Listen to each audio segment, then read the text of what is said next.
What happened to the white Bronco involved in that now infamous car chase on an LA freeway? For more now, we go to Christy Paul.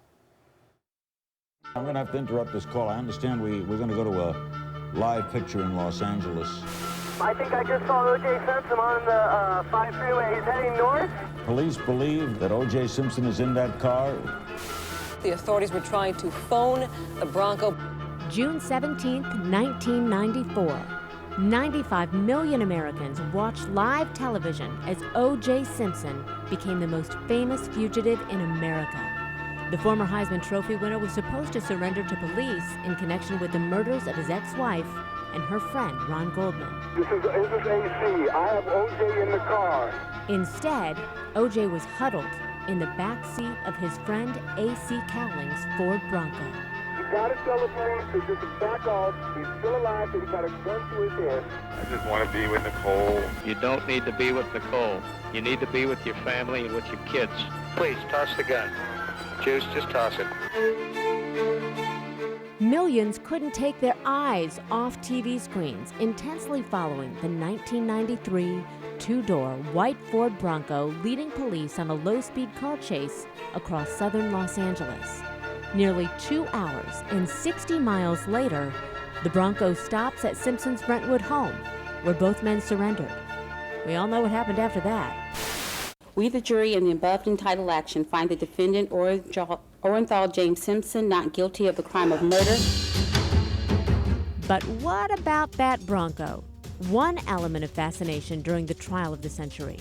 ESPN reports at some point before the murder trial began, Cowlings had agreed to sell the SUV for $75,000 to an LA tour company. But he pulled the deal when he learned the company, then called Graveline Tour, would reenact the car chase, then take people to Nicole Simpson's grave.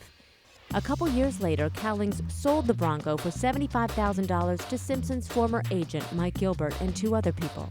For the next 17 years, the most famous truck in America sat parked in Space 144 in a Los Angeles condo, not moving an inch, according to ESPN.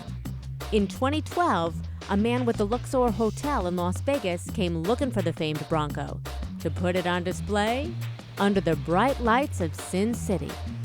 The Bronco sat outside the Luxor Hotel to promote the casino's brand new sports memorabilia exhibit. Well, ESPN reports the deal soured because the Bronco was supposed to be displayed inside, not under the harsh desert sun.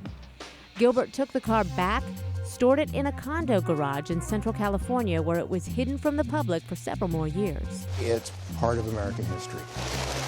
They say it's the second most viewed vehicle in world history, behind the Kennedy car.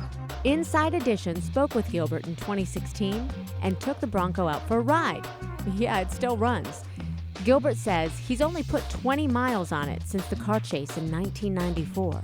AC was sitting here. OJ was right there. It brings back memories of a different time. In June of 2016, Gilbert and his associates agreed to loan the Bronco to Alcatraz East Crime Museum in Pigeon Forge, Tennessee.